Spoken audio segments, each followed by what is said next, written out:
வணக்கம் மண்ணின் மைந்தர்களே. இந்த பதிவு பார்த்தீங்கன்னா வில்வ காயை பற்றியது, வில்வ பழத்தை பற்றியது. இந்த பழம் பார்த்தீங்கன்னா நம்ம இஷ்டசித்தி விநாயகர் கோவிலோட மரத்துல இருந்து கிடைச்ச காய்கள். இது பார்த்தீங்கன்னா வில்வ காய் பார்த்தீங்கன்னா வில்வ மரமே ஒரு அரசம் மரம் மாதிரி ஒரு சர்வ நிவாரணி.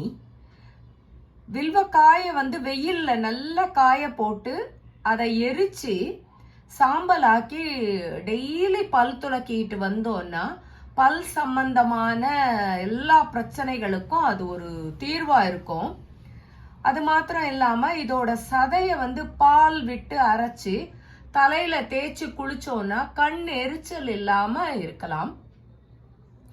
வில்வக்காய எடுத்துக்கிறதால உட்கொள்றதால என்னன்னா வயிற்று சம்பந்தமான எல்லா பிரச்சனைகள், நுரையீரல் சம்பந்தமான பிரச்சனைகள் எல்லாமே தீர்வு.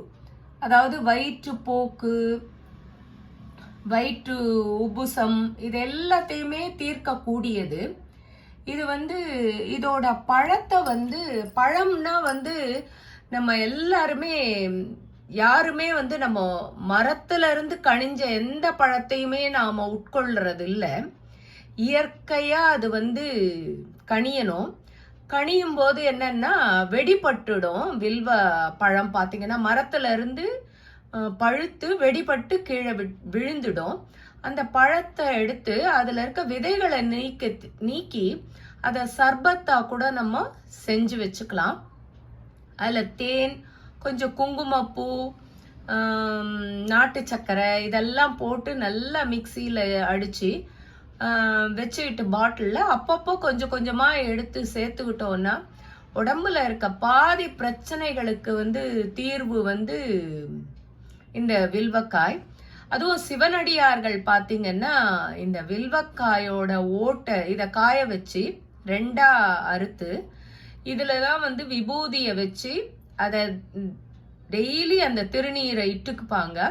ஏன்னா வில்வக்காய் மருத்துவ குணம் இருக்கிறதால விபூதியும் அதோட சேர்ந்து பல நன்மைகளை உண்டாக்கும். அதனால இந்த வில்வக்காயோட மகத்துவம் புரிஞ்சவங்க வில்வ பழத்தையும் உபயோகிச்சு பயன்பெறுங்க. நன்றி, வணக்கம் நண்பர்களே.